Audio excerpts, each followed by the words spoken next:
Well, hello everybody. We should all be here now. So it's World War II TV.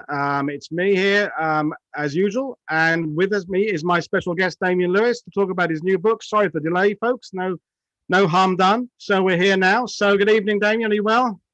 I'm well, thank you. Sorry about the delay. It's all my fault. Bit of a scheduling mix-up there. Sorry, guys. It's all good. So we're here to talk about your incredible new book, SAS Band of Brothers, which I finished yesterday, and extraordinary book. And congratulations, it's fantastic. Thank you. Amazing. So clearly, we're not about to cover the whole of the book and all of its many stories, and in a 45-minute, hour-long show. But essentially, it falls into three parts. There's a successful mission that goes well, then a second mission that has betrayal and goes badly wrong, and then there's an aftermath where there's an intention to try and find the investigation into the war criminals. So three sections there. But to begin the background, this is about the SAS in the June and July and August of 1944. But to get a bit of context, with Operation Overlord happening, how did the SAS fit into the wider picture in terms of their role within that, the invasion of Europe? Yeah, so the SAS had only ever operated, not headquartered out of the UK, so they were always, pretty much an independent outfit. So North Africa, Italy, the Mediterranean, all those ops, they'd been running their own show. Suddenly, come the winter of 43, spring of 44, they're recalled to the UK. So you suddenly have this band of piratical raiders, as many described them, return to the UK, not particularly au fait with spit and polish and rank and file and squad bashing. And the high command is trying to drag them kicking and screaming back into line. And it's all in preparation for D-Day, of course. And the initial mission that's put together for 1 and 2 SAS. So there's now 1 and 2 SAS, which are the British regiments. And then there's the French SAS regiment and the Belgium SAS regiment and various other attached units. And the mission that's put together for them initially by High Command is to drop just ahead of D-Day and to act as a blocking group, so just ahead of the D-Day beaches. And there's around about 2,000 SAS now, so they've been massively boosted by recruitment. And Paddy Mayne in particular, who's the commander of 1 SAS and really has commanded the unit all through the war ever since David Stirling's capture, says this is not what we do. We do not deploy 2,000 troops en masse in static positions. We deploy in small units of fast-moving, irregular forces doing guerrilla operations behind enemy lines. And if you send us in on this kind of mission, it'll be the end of us. And so there's this very significant en passe. And in fact, Bill Stirling, David Stirling's brother, who took over 2 SAS after David Stirling's capture, actually resigns in protest at the way that they are slated to be used in association with D-Day. And eventually the battle is won because so many of the senior ranks are just threatening to follow David Stirling's lead and resign. And instead, they are given a slate of missions deploying as small units far behind the lines to sabotage trains, railways, road convoys, anything that can get the German armour, the Panzer divisions, to their D-Day beaches to push the Allies back into the sea, because that's what they know.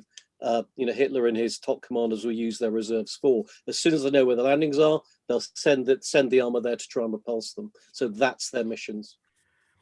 So it's essentially a race, because we the Allies have to deploy our large army in Normandy, division by division, day after day after the invasion, and the German units that are elsewhere in Europe, the 9th SS, 10th SS, they're, as you say, going to race towards the coast. So it's a battle as to who can get their team into combat the first, because D-Day is clearly going to be was clearly successful. Then there's this next chapter there. So and the changeover in the SAS eras of the North Africa kind of free for all, do what you want, renegade officers being like pirates, as you say there, to the much more organized, because it had to be, of Operation Overlord, where everything has to fit in within a much more complicated, bigger picture. It was a bit kind of square peg round hole a little bit, but eventually, as you said, it all got sorted out, and the SS get given their missions. And there are lots of characters in your book. Of course, the main one, of course, is going to be Captain Garstin And I'd like you to give a bit of background about him. And I particularly found his case interesting because my great uncle was in the Royal Ulster Rifles, so I've always had interest in that particular regiment. And it seemed to be weirdly that a lot of Special Forces guy came from the Royal Ulster Rifles. Is that a coincidence, or is there something about the Northern Irish character that creates these kind of disparate, behind the lines kind of chaps? Actually, I think there's something about the Irish character. If we're Paddy Mayne, who really was the maker of the SAS in World War II. Of course, he was a Northern Irishman, but he said any Irishman is welcome in our ranks, regardless of being north or south of the border. And his best mate, of course, was Ian McGonigal, who was a Southern Irish Catholic. They became mates at Queen's University, Belfast. Mayne did not. He didn't give a damn whether you're from north or south of the border, as long as you're willing to fight. And so, yes, there's something, fighting Irish, that it's that quintessential character, but also bear in mind, of course, Mayne, by the time they get back to the UK in particular, and they're doing this massive recruitment drive, Mayne is himself from Northern Ireland. He's steeped in that ethos. He obviously favours people from the Emerald Isle, whether it be north or south of the border, and you can understand why. He knows what they can do in the field. There was, ever since the earliest days of the SS, there was an Irish patrol. That's what they were called. And the Irish patrol wasn't just the Irish. I hasten to add, it wasn't just men from north and south of the border. It was everyone really who wasn't English. Does that make sense? So if you were a Pole, or if you were Anders Lassen, or whatever nationality you might be, or an American, if you weren't English, then you generally tended to get housed in the Irish patrol, because they would take all comers. And you're absolutely right. They came back from being overseas, and I tell you something, it's fascinating. They came back with so many different nationalities in their rank. I mean, White Russians, Spanish Civil War veterans, former French Foreign Legionnaires, you name it, they were there. But they also had quite a number of German speakers, because they had German and Austrian Jews who'd fled the Holocaust, ended up in what was then the British Protectorate of Palestine, volunteered for the Middle Eastern Commando, which was where a lot of the SS were recruited from. And so they actually had German-speaking Jews in their ranks as well. And when they got back to the UK, a lot of these men, or a number of these men, actually had no record of ever having been in the British military at all. So it really was, as you say, taking almost a private army, but a band of freewheeling raiders, and forcing them into this unsuitable, ostensibly unsuitable, rigorous, scheduled post D-Day set of missions, but actually at which they excelled. Yeah, and it clearly with all, in North Africa, and we'll move on to the point of your book, but in North Africa, there's kind of no rules. There aren't staff officers perusing everything. They're not but as soon as you get back to England in that early 44 period, everything has to go through committees and panels and feasibility studies. But of course, we get to the point where they've been given these missions. So tell us a bit about Captain Garstin, because you could, as I was reading the book, one of the things that really, you must have been very disciplined, because there were so many people that came into it that you could have done an entire book about them. You had to keep focused on, no, I'm not going to do a side story about this guy, because otherwise the book would have ended up being 2,000 pages. But I mean, Dunkirk, Rhodesia, North Africa, LRDG, before we even get to the beginning of your book. I mean, I know Garstin is an amazing character, and he's incredible. That I'd never heard of. I don't think most people who read about the SS have. So Captain Patrick Garstin of Irish roots. So, family both north, south of the border in Ireland, but living in Canterbury at the time. Storied history of military tradition in the family. His father was Commodore in the Merchant Navy, and killed on a convoy coming back from Sierra Leone very early on in the war. Patrick Garstin, Captain Patrick Garstin, his son, had won an MC as part of the British Expeditionary Force, fighting the rear guard back to the Dunkirk beaches. So he was already a man, with significant combat behind him, by the time Dunkirk happened, and been given the MC in the field. He then comes back to the UK, recovers from his injuries, badly injured in the retreat from the Dunkirk beaches, and he then basically volunteers and heads out to fight in the East Africa campaign, a campaign again that is almost unheard of. Yeah. And again, that was real. You know, this was fighting the Italians in Eritrea and Ethiopia, and that was again very fast-moving, pretty much guerrilla warfare. Small bands of British officers and soldiers commanding much larger, you know, local native forces of Africans attacking and routing the Italians in the East Africa campaign. The first real success of the war for the British. But he's dogged by illness and his injuries, even in East Africa. And indeed, at one stage, he's hospitalized and he's ordered back to Britain for final disposal. That's the actual words on the order, i.e. this is a man who's being invalided out of the military. So he does get sent back to the UK. He doesn't allow himself to be invalided out, quite the reverse, gets married, and then volunteers for Airborne, does his Airborne training, and then of course eventually volunteers for the SAS. And in between that, he's also served a stint with the Long Range Desert Group in North Africa. That's Captain Patrick Garstin, and that's his military track record before he deploys on the D-Day missions. But people like Paddy Mayne had recognized this never give up, the fact that he didn't let these wounds, injuries, you know, stop him. For all the training the SAS got, all this incredible demolitions and behind the line, you need just a dogged, rugged, keep on going even when things are going against you. And that's clearly something he and a lot of the other men of the team displayed, which is why they were kind of pushed through and put into these teams, because you can't train that. You either have that or you don't. And Paddy Mayne clearly had it, and he and others, David Stone, his brother, were good at recognizing it in others and then harnessing it and say, okay, you are exactly the kind of guy we need.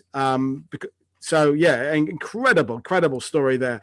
And the team that went, well, let's talk about the first mission first, because the first mission, I mean, we won't do the whole story, but apart from a false start with a crash landing of a Sterling, the actual real mission, it was textbook. I mean, it was almost like reading a Commando book. It was just everything that could have gone well went well. I mean, we can run through a little bit of the detail. I don't want to give everything away because I want people to go and buy your book, which of course they will. But just the bare bones of that first mission in June and how well it went, because it sets the scene for what happens later on, in that you get these two extremes. But let's talk about that first mission and what its purpose was. Well, what you were talking about, though, just very briefly, you know, you're talking about this fact that Mayne sought men who would just have that diehard spirit, never give up. Bear in mind, Lieutenant Wiehe, the second in command of the patrol, exactly the same thing. Parachute accident, invalid, you know, ruled unfit for combat duties, volunteers for the SAS and gets in. Mayne, clearly, because it's never really explained how they get in when they've been ruled unfit. Do you get my drift? He clearly just turned a blind eye and he said, yeah, okay, you know, you're unfit, but you're not unfit as far as I'm concerned.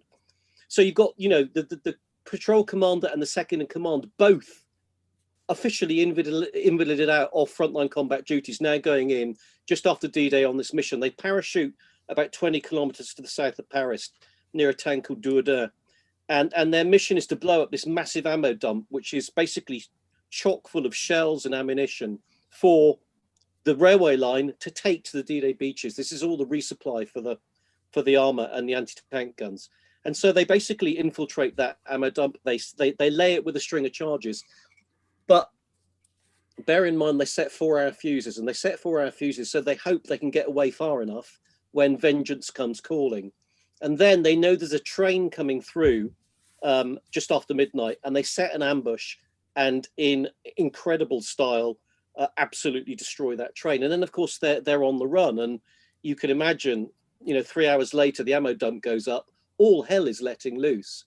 And, you know, the way they get out of there, the way they actually extricate themselves from that operation, it's like an Eagle's Dare rescue mission. It's the most dramatic rescue mission exactly what, when I was reading it, that's exactly the scene that was playing through my, for those who haven't, well, you know, the book's just out, but if you've seen the end of Where Eagles Dare, that essentially is what was happening. You know, aircraft, I mean, I'm not going to spoil it, but, you know, I was reading it and that was I was picturing Richard Burton and Clint Eastwood in my childish 15-year-old brain, but an incredible thing.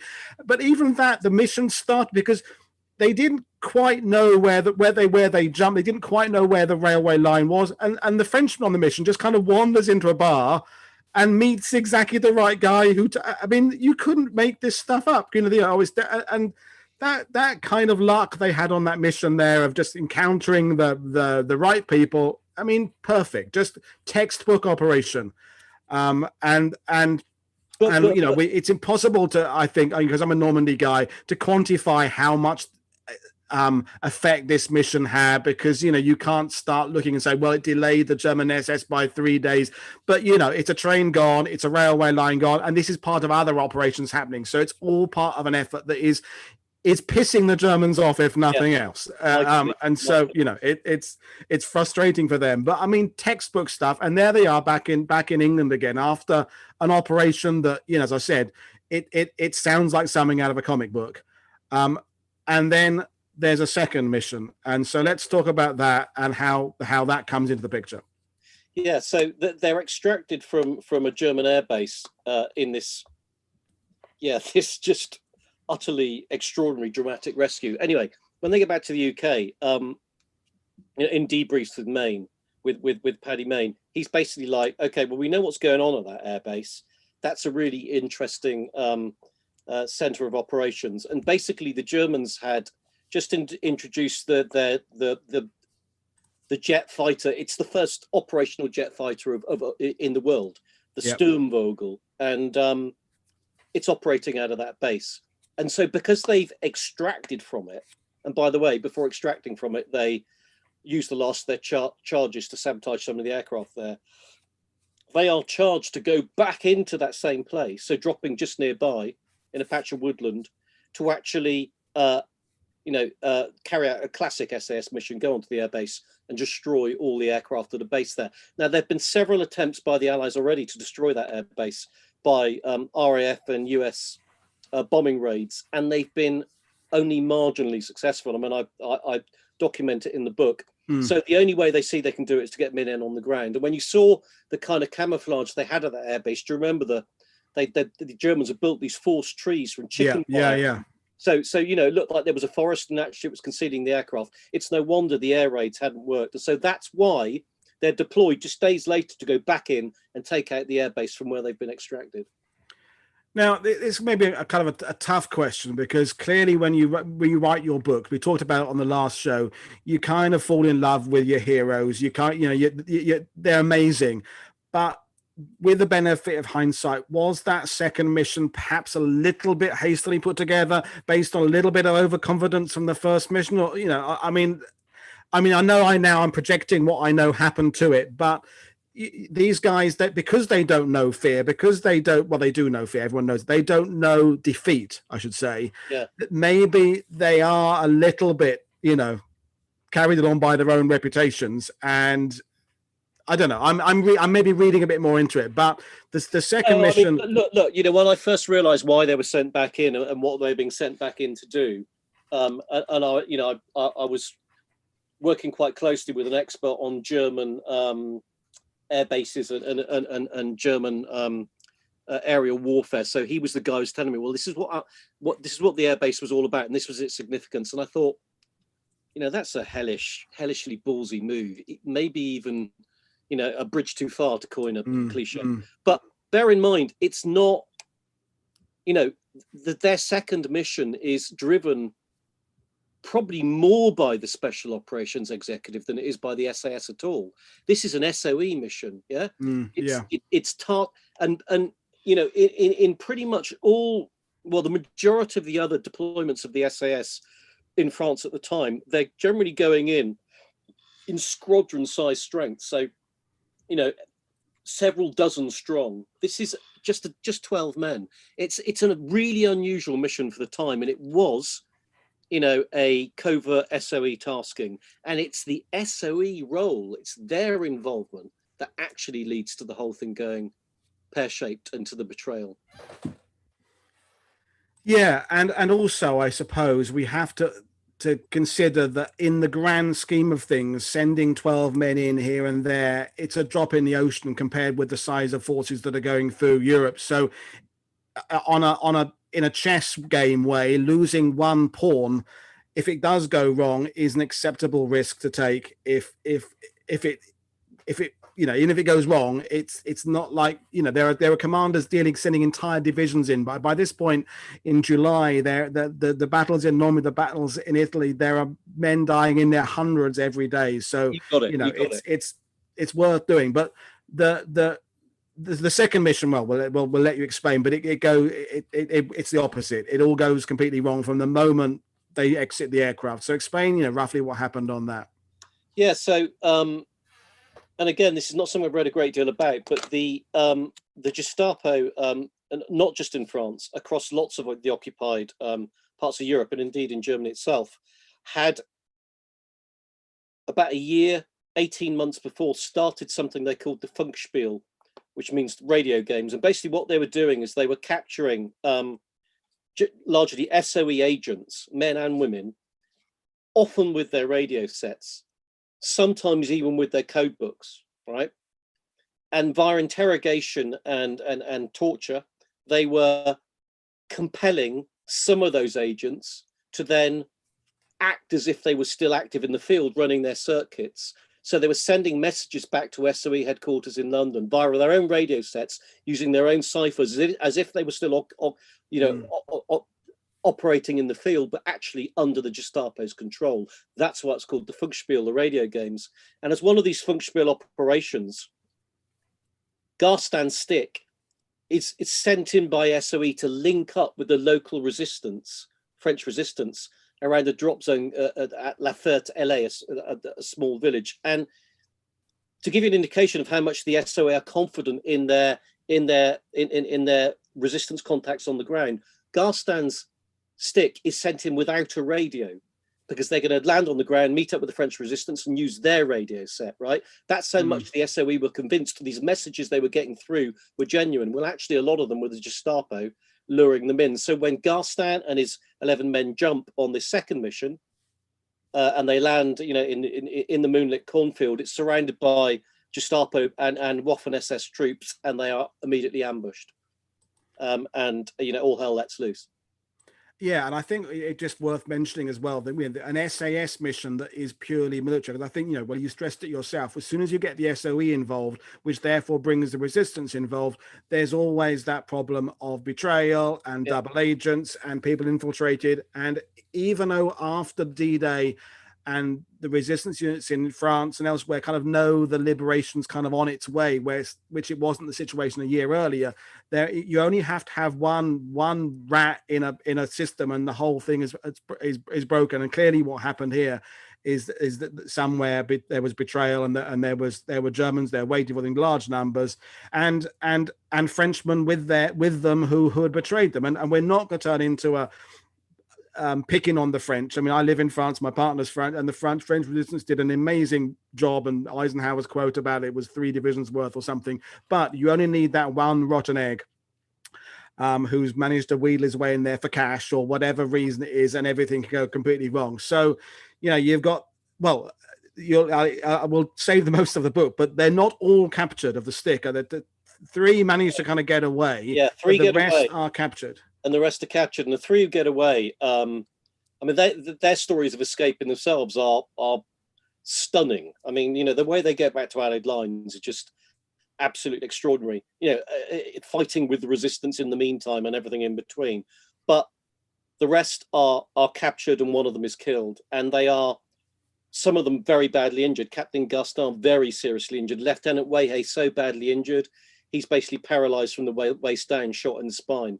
And they are taken in military trucks to Paris, and the really badly injured Gaston Wiehe and a couple of others are taken to the hospital Salpêtrière in Paris, where they are not given any treatment. And immediately, Lieutenant Wiehe, because they suspect him of being French because of his Mauritian surname, he starts getting interrogated by the Gestapo, paralyzed from the waist down, shot 3 times. And the rest, those who aren't seriously injured, are hauled to the Gestapo headquarters at Avenue Foch in Paris, and that's where the real abuse begins. As 2 things, 2 aims are pursued by the Gestapo. The first is to find out what they were doing, what their mission was, and where there might be other such units being deployed And the second aim is to try to find out if they can now use this captured SAS patrol to start another Funkspiel operation, another radio game, using their code books, their call signs to call in more SAS troops, to trick more Allied airdrops of weaponry and money, to further the Funkspiel operations. Yeah, and I want to just side shift slightly to talk less about the story and more about your writing process, because we don't want to give the whole story away. Because what is extraordinary about this whole sequence in Paris and beyond is the level of detail. Yeah. But at the same time, you're at the beginning of the book, you're making it clear. You give a disclaimer about your most likely explanation, because when you're reading it, it does read like a kind of a screenplay, in that who came in which door, who said this to what, and that's wonderful. Yeah. But how difficult is it trying to pull together that? I mean, you're not going to get a perfect version, but the most likely version. And also, how many times does that version change when you're writing the book? As new bits come out and you go back, did the end version come together quite quickly, or was it a constant battle to try and get to the truth? Do you know you have breakthroughs, and it's like you're on this journey. You never know where the journey's going to take you. So I'll give you an example. Right near the start of writing the book, and so the book came to me. The idea came to me from a guy called James Irvin, whose grandfather Leslie Packman was one of those killed on Operation Gain. Yeah. Just mentioned to me over Facebook, said this is an amazing story, you should look into it. I looked into it, talked to him more, did some research, and then when I came across the name Lieutenant Wiehe, I thought that is a really unusual surname for a Brit serving in the SAS. So I started to look into it, and I found out he was from Mauritius, which is the island in the Indian Ocean. Yeah. And I then found out where his relatives are still there. He's from a very kind of foremost family in Mauritius of European origin, French and English speaking, and I managed to make contact with them. Lo and behold, right, he survived the war, very badly injured, wheelchair bound for life, but he'd kept a notebook all the way through the war, right? He even carried it on that mission. I quote it in the book. So he kept the notebook. He'd written his own story of the war in French, right? And there was all the family archive, and they sent it all to me. Now, suddenly you go from, trying to piece it together from the SS War Diary, documents in the National Archive, etc., to having real first-hand accounts of what took place, blow accounts, and then going to the point of your question. You read some books and you get to stage, well, and the author says, well, there are conflicting accounts here. He could have opened that door and crossed stage left to right, but somebody else says he opened that door and crossed stage right to left. Yeah. And it breaks the flow of the narrative. Absolutely. Yeah. So what I do is I say, okay, I've got 3 accounts saying it's left to right, 1 account saying it's right to left. I'm going with left to right. That's the way I do it. And it evolves, and the more information, the more first-hand information you get, the closer you get to what you believe is the truth. And then I send it to the family members to read. So Garstin's son, Sean Garstin, read it he lives in Nairobi in Kenya. He read it. The Wiehe family read it. It's been read by lots and lots of the families of those who were there, some of whom listened to their father or their grandfather tell a story. So from all of that, and all of those elements, and then finally, I get it to, I have all my, thank God, he's such an amazing guy. I have all my World War II manuscripts read by Jack Mann, who's the LRDG SAS veteran, still alive, still with us, thank God, in London. And he reads them and he comes back and says, well, that's exactly how it would have been. We didn't say it like this. We might not have used a radio in that way. So he adds that, he salts in that kind of genuine World War II knowledge from having been there and fought and soldiered on the ground. And that's the way you build it up. And you're right. Yes, you do have to, sadly, you have to exclude some characters almost. I mean, Cecil Jock Riding MC, he's features in the book, he's mentioned, amazing man. I mean, what he did taking over Operation Gain when Major Fenwick was killed, an extraordinary thing to do. That's why I got the MC. But you can't tell everybody's stories. You've got to focus on your band of brothers. That's what the book delivers. Yeah, and it would have diluted things. I mean, I kept seeing, oh, there's a potential, but as you say, the three guys who don't get captured, any one of their stories could have made a single volume book. The missions before could have made a single, although you struggle to find out about something. The miss a bit, but you've got to be disciplined, and I appreciate the fact you did kind of commit and say, well, this is what I think happened.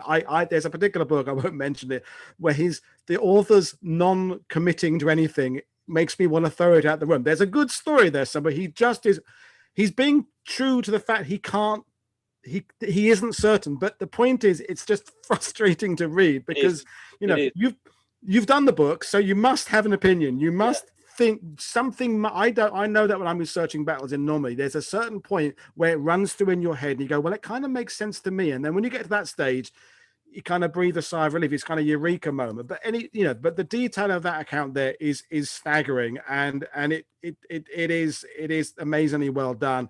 And of course it ends in, well, tragedy for some, and then but of course, luckily for the fact that you had a book, there people do survive. So let's, I don't want you to don't give away anything you don't want to give away. But the stay in Paris comes to a rather sudden end, that they are told one thing, it turns out to be something else. So tell me how much you do and don't want to say of that. But so basically what happens is the captives are,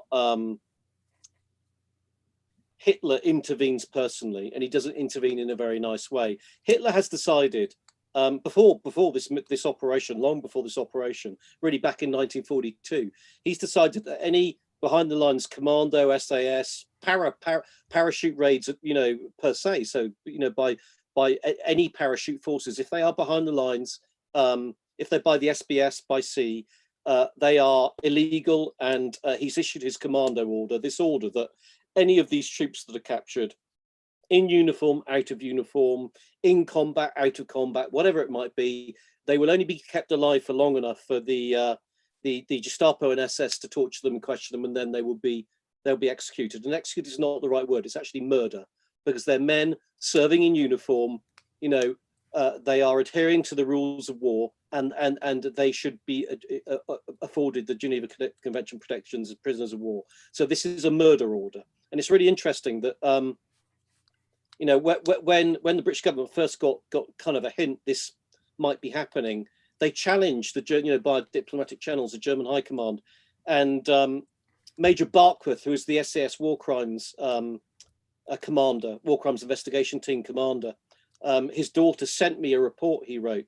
Never before been out of the family archive, and it was made for fascinating reading. And in it, he documents the fact the British government raised this with the Germans at very high level and said, look, are you executing our captured, special forces? And it went to Hitler personally. Hitler personally gets involved because he's like, there's part of him thinking, we don't want to be found out for doing this.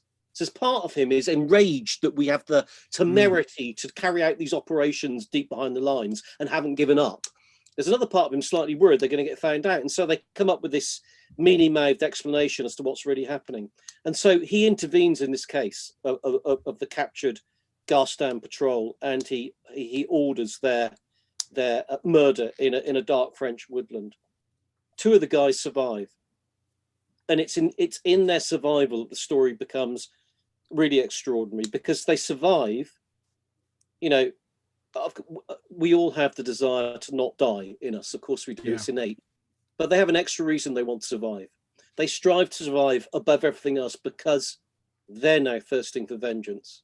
They want to see that those who've tortured and murdered their friends, their comrades, brought to justice. And it's that quest for justice that lasts right the way through to 1947 that then becomes the driving thrust of the narrative.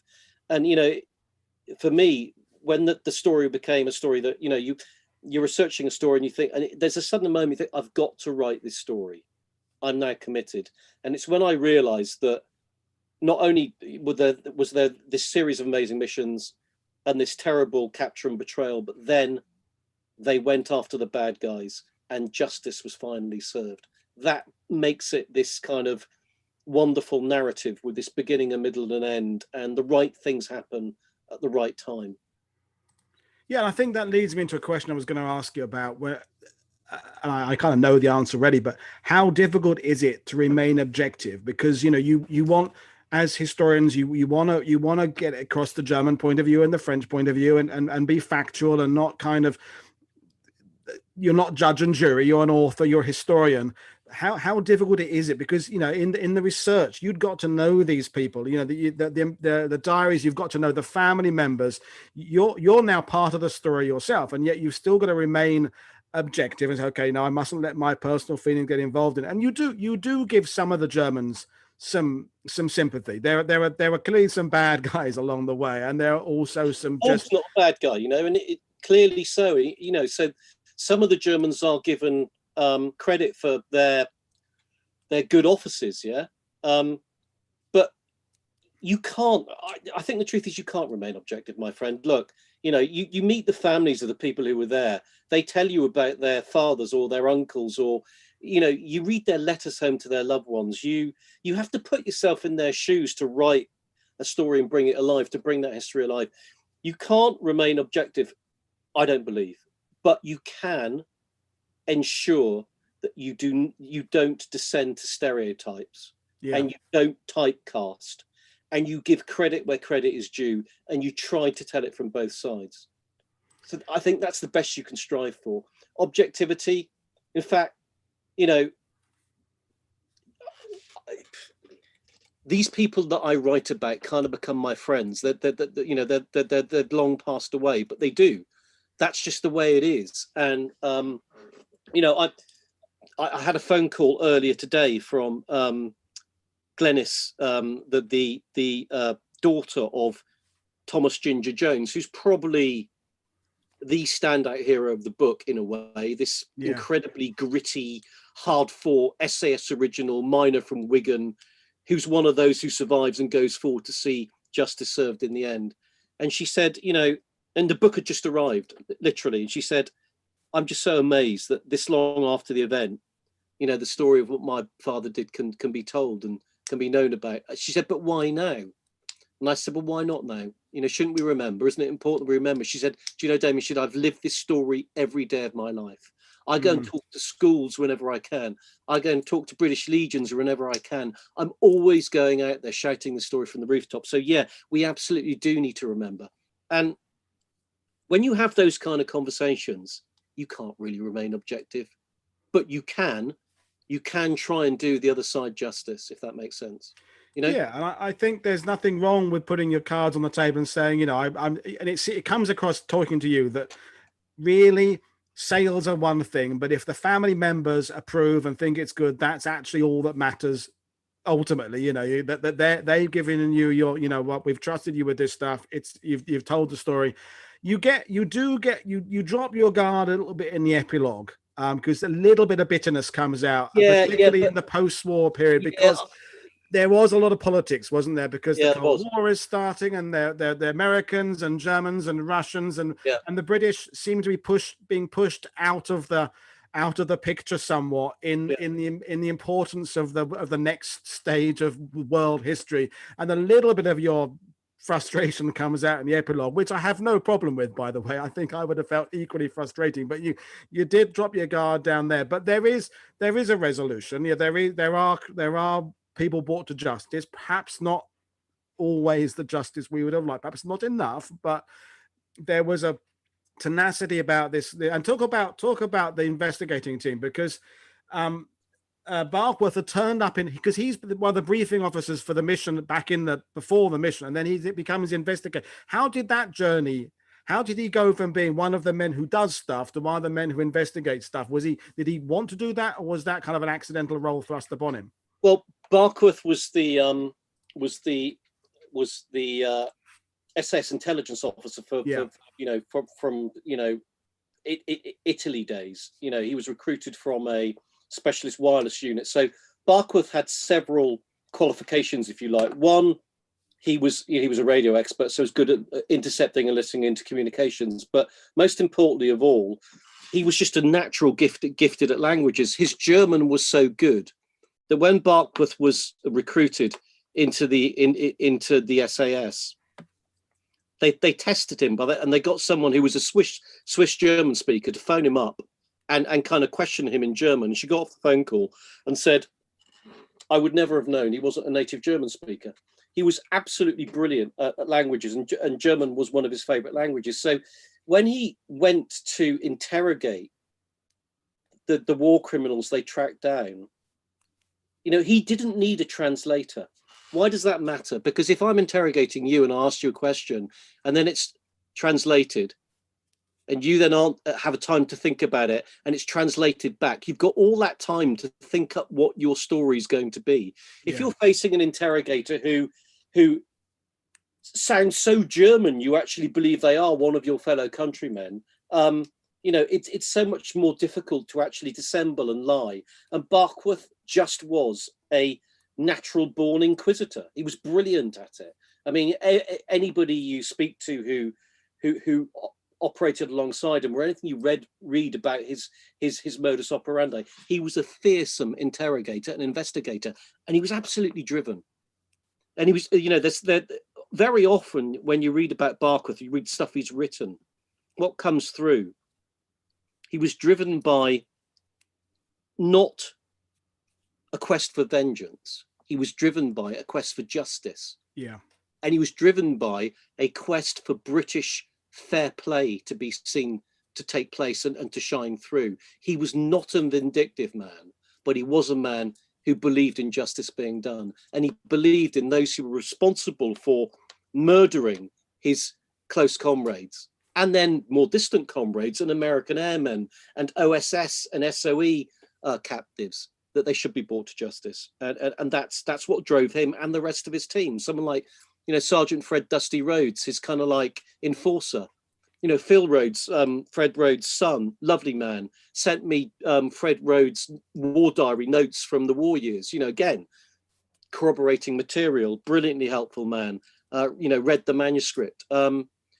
You know, these were exceptional individuals who, as you said earlier, they epitomized that SAS spirit of just never giving up and never giving in. Bear in mind, the SAS was disbanded in October 45. They shouldn't even have been there for the next 3 years. They were a secret, deniable black unit, you know, masquerading across the four corners of the European continent, wearing the wing dagger beret and dragging in over 100 Nazi war criminals to face justice. And they had no right to be there at all. Absolutely amazing.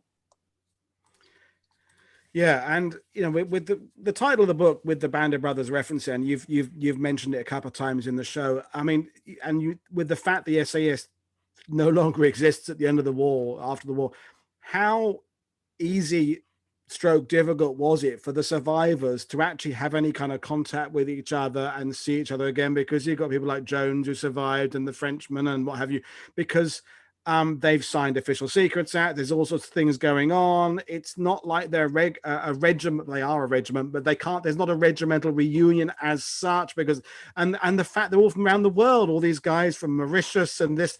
It's not like they're a pals battalion where they're all from Yorkshire and they all go back to the same community and they all meet again in the pub.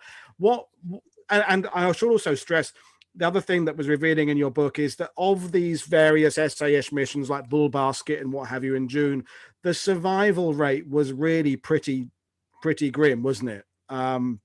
So there aren't that many men to meet up anyway. But explain a little bit about how they want to see each other? How did they see each other? Because you know that to me is very interesting. Yes, that's a great question. So you know, the SAS is disbanded, but there are obviously those who are not particularly happy about it, all the way up to Winston Churchill himself. So there are some very significant and powerful individuals who think this really shouldn't be taking place at all. And so Churchill becomes the first chairman of the SAS Regimental Association. There may not be a regiment anymore, but they're damn well sure is going to be an SAS Regimental Association, and it continues. And Sterling and Mayne and other luminaries are all part of its organization. And in the first and second newsletter, you read, you know, chapter and verse written by members of a now defunct regiment about what all the rest of the guys are doing. They're clearly desperate to keep tabs of each other, and they're saying how you can stay in touch. So I'll just give you one example because it's very pertinent to the story. in the second ever regimental newsletter of the SAS Regimental Association, Roy Farron, so Major Roy Farron, you know, another towering individual in the SAS, you know, he writes an update on where lots and lots of different people are, and he writes a 2-line update on Lieutenant Wiehe, the second in command of Garstin's patrol. And he says, Lieutenant Wiehe survived the mission. He's back in Mauritius. He's wheelchair bound, but he's really desperate for news from his friends. And then in all the family archive that the Wiehe family sent me, there are 2 letters from Thomas Ginger Jones, the guy who survived the execution and goes on to the war crime. And Ginger writes to him and says, and it's absolutely fabulous because it really gives the, you know, this is what the man's character was like. And he says, my greatest regret is that I cannot return to you the watch you lent me. So just before the D-Day operations, they're issued with these military issue watches for, obviously timekeeping is crucial. And Jones's watch is malfunctioning. It's not working properly. He's really annoyed about it. And so before they go in on the mission where they're captured, Lieutenant Wiehe, who has, you know, he's of independent means, lends Jones one of his watches. And the thing that Jones laments the most in the letter he writes to him in Mauritius is the fact that he cannot return to Lieutenant Wiehe that watch because just before they were sent off to be executed and they have to change out their uniform at gunpoint into these horrible civilian clothes the Gestapo made them dress in, the Gestapo see his watch and they take it off him. And that's the thing that he's so keen to apologize to Lieutenant Wiehe for.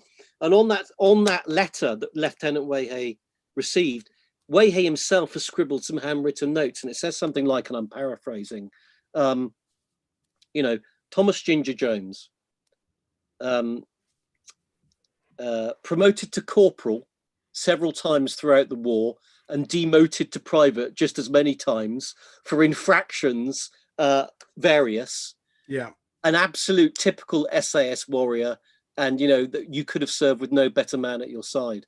So yeah, I mean, you know, they stayed in touch, and there were reunions, and they did it largely through the regimental association.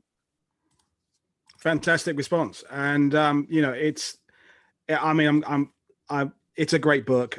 People watching it, they were buying it when we were waiting to go online. So people have, you know, you probably got extra sales when they were just buying it. So I mean, it's extraordinary. Going off on a complete tangent, and then we'll come back to the book again.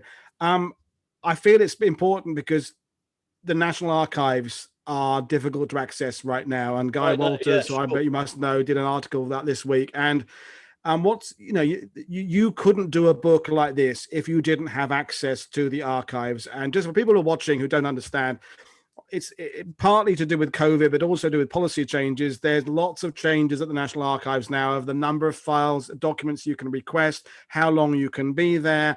And it is potentially, if you're on the dramatic side of things, limiting what future books people like yourself and friends of mine like Guy Walters and James Honegger do.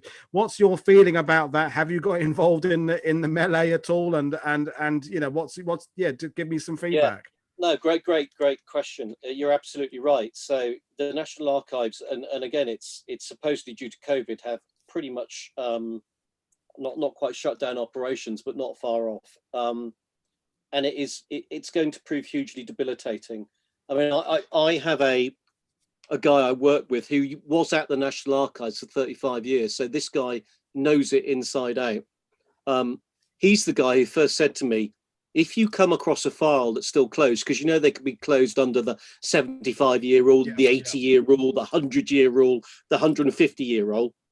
He said, if we ever come across a file that's closed, we'll ask for it to be opened. And I said, what do you mean? He said, well, you can get it opened. And I said, well, how do they decide that? He said, they have a committee. The thing is, who on that committee was alive when they first closed the file and remembers the reasons it was closed for 100 years? That was like, yeah, good point. So you can ask and you generally can get them opened.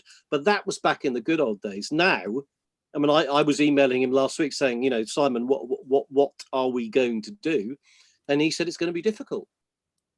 You know, there is a tiny slot available and the slots get booked up very quickly. And, you know, you're just going to have to plan, you know, months and months in ahead. So, yeah, it's challenging, put it mildly. And the fact that clearly from your book, you'll be needing a file you didn't know existed until you're through one file, and then right. hang on, I think I need that one now, and then you've got to put another request in, make another appointment, come back and get that. And Guy Walters was saying, he spent I think 4 or 5 days in a row there once a few years ago working on his Nazi Hunter books, and got files at the end that he never would have known existed. Absolutely. 2 days earlier. So it's a weird paradox in that as information allows us to share stuff better and the archives are being digitalized and think we should have more access to stuff, at the same time there are restrictions coming and making it worse than it was in the old days when you went somewhere. But I hope they find a resolution to this, because if not, it means there's going to be a real problem getting these books out in the future, and that's going to be a tragedy. I mean, if you look at Band of Brothers, look at the number of National Archive files referenced at the back. It's dozens and dozens. Yeah, and I used every single. I mean, look, they're all here. I used every single one of those files.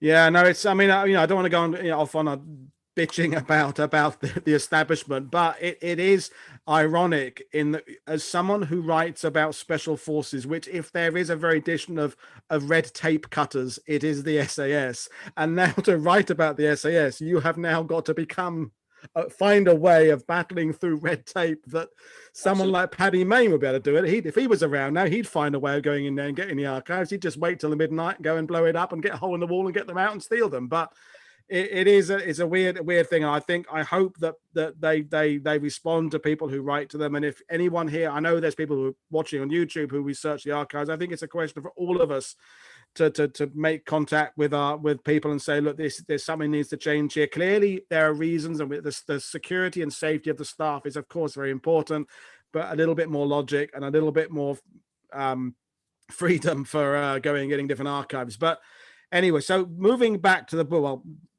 what's if you dare say it, what's your next project? What we're gonna see next from you?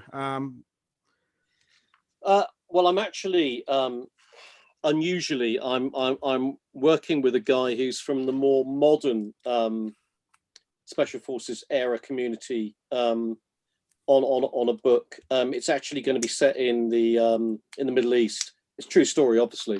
Right. Yeah. I mean, this guy approached me about a year and a half ago, and he's just an amazing guy with the most incredible stories, obviously ex-Special Forces. And so we will be writing that. And then, of course, I'll be working on another World War II story. I've got several I've got in mind. But look, something for all your listeners and watchers to bear in mind.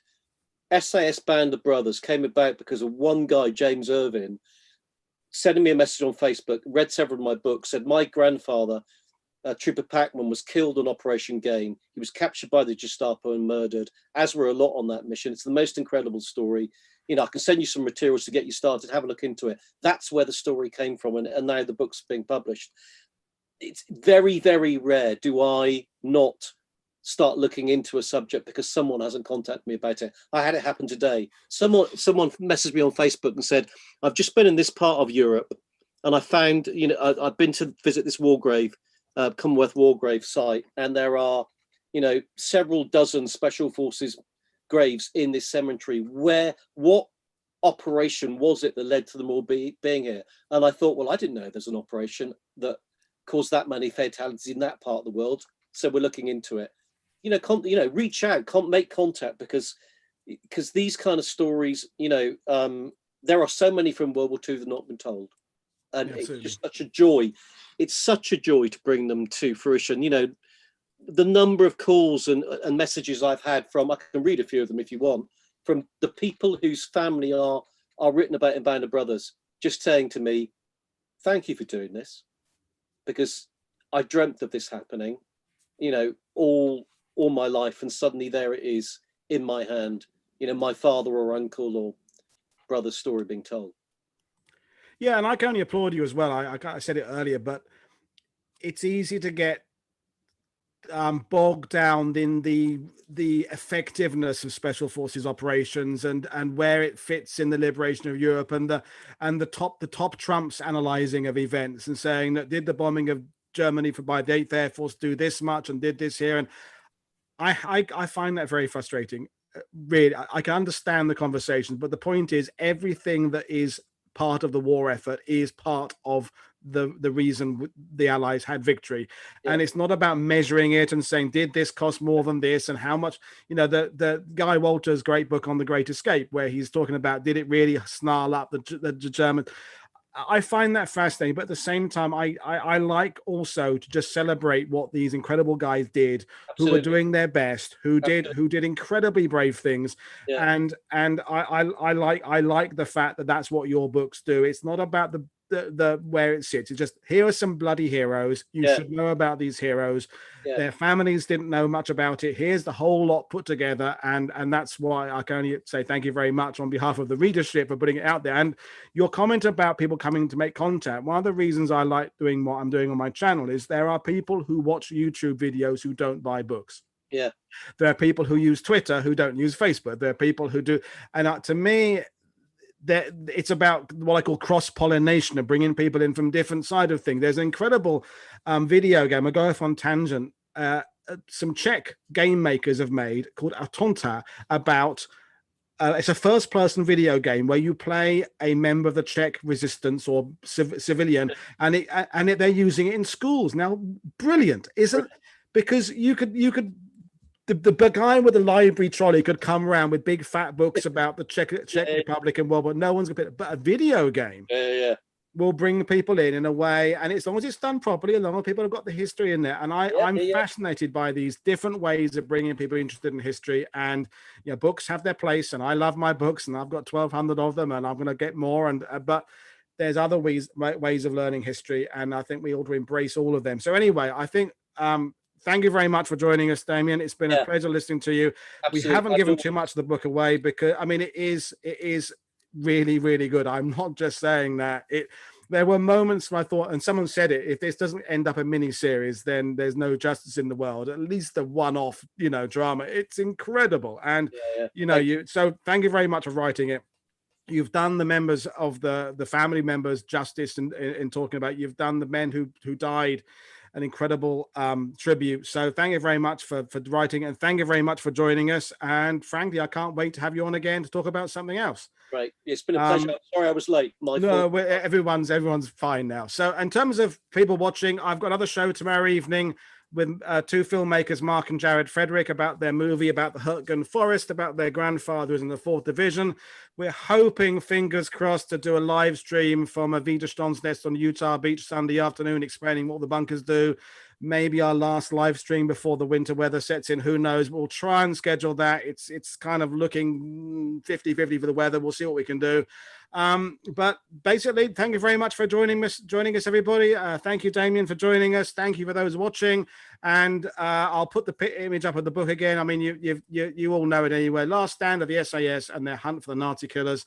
I say 3 parts. There's the operational part. There's the kind of prison and escape part. Then there's this hunting down of the killers at the end. And it's just an incredible book. And so I can't recommend it enough. So thank you very much, everybody. I'm going to end the stream now. See you all again tomorrow night for Hurtgen Forest show. And I'm going to go off and have a beer. Thank you very much. Cheers, Damien. Thank you very much. Good night. Great. Brilliant.